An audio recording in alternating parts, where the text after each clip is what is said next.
My workout warm-up, major scales and octaves. In this video, you are going to see my basic lip workout warm-up before etude work.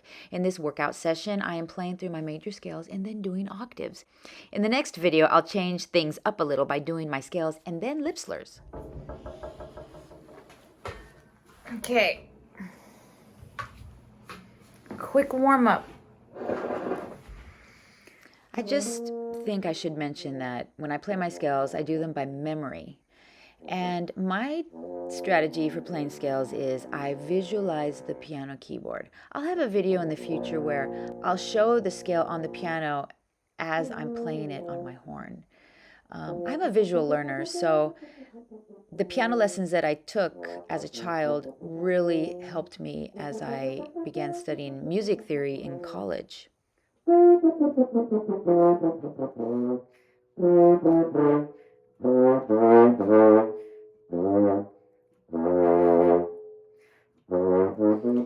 Sorry about the sound rattle in this video. I think my music stand is catching the vibrations of my sound waves from my horn.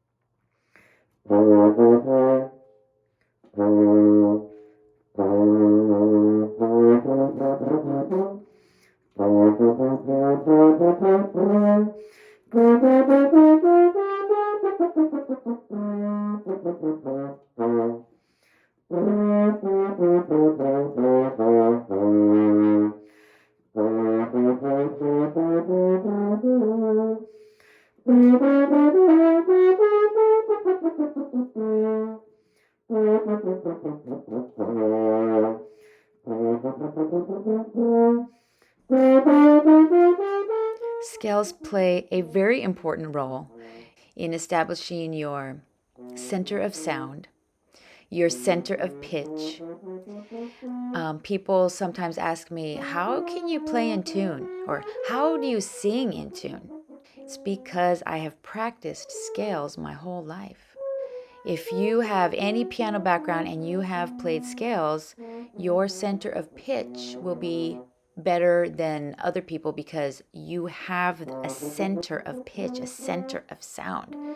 You know what the notes inside a song should sound like because every song is built on a scale. And every note in the scale has a very specific place, a very specific sound. So if you play your scales every day on your horn, on the piano, you will develop a really good center of pitch. So my theory of tuning based on the last 40 years of playing French horn is this. If you can hear what the pitch is supposed to sound like, you will play it in tune. Band directors will typically tell their students, oh, you went flat because your airstream. Well, airstream plays a huge role, but if you're just telling kids to correct their tuning with their airstream, then they're going to overcompensate their air and then they're going to sound sharp.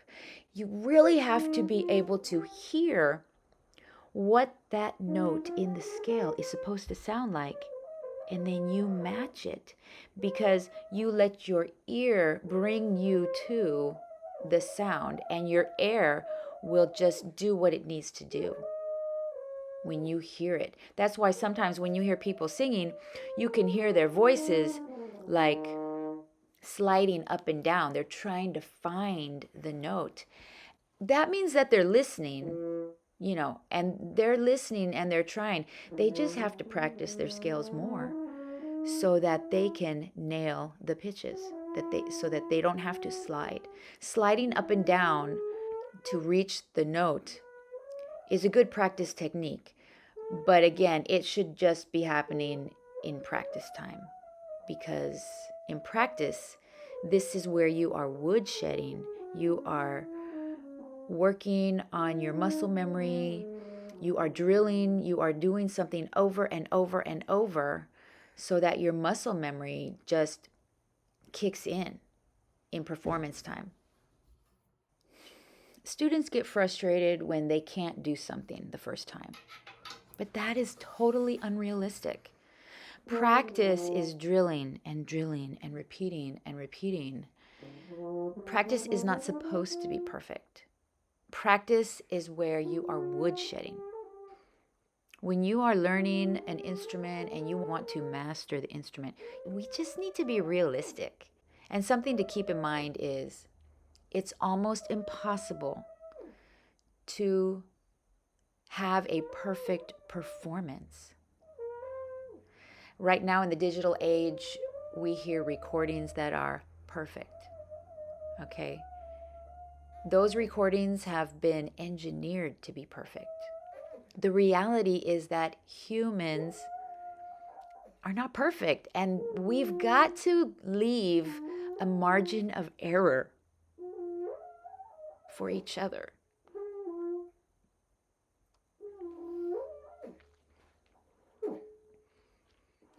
You can give yourself a margin of error.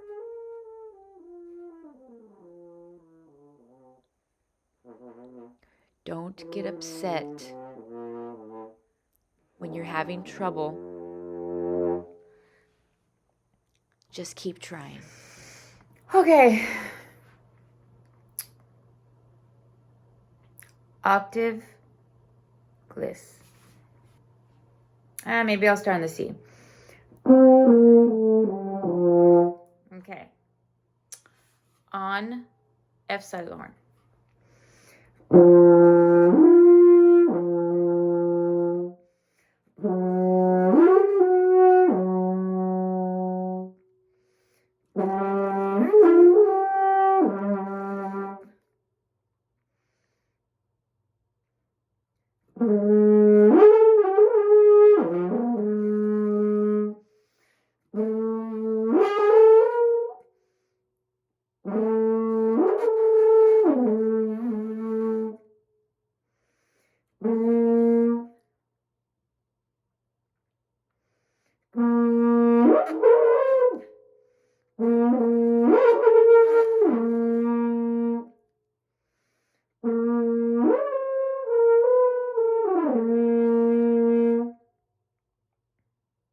Not perfect.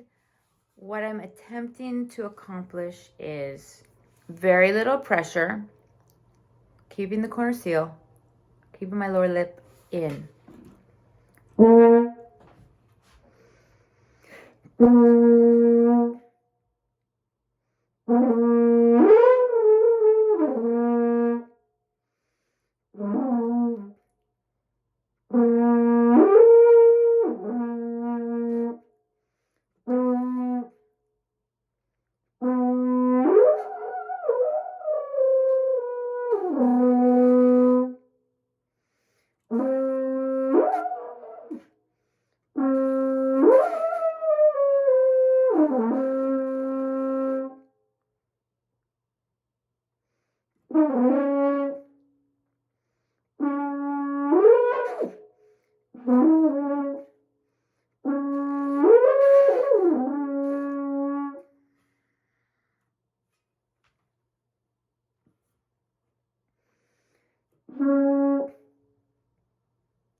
trigger down now.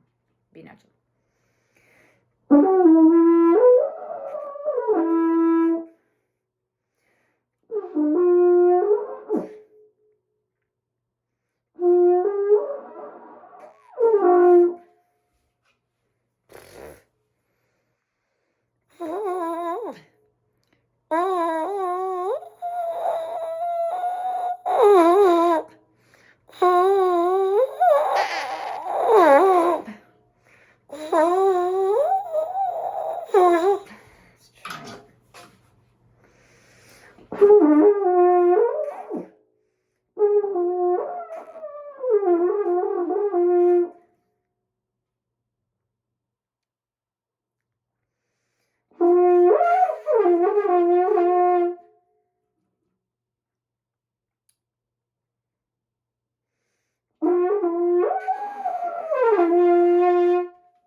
Whatever.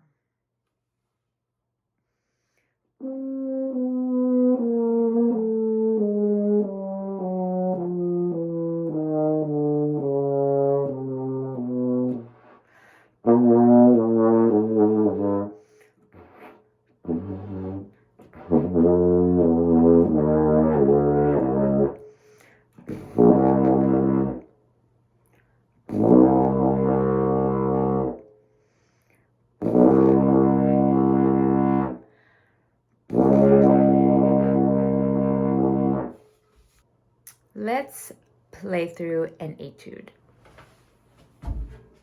Join me in the next video where we will blastercise through an etude.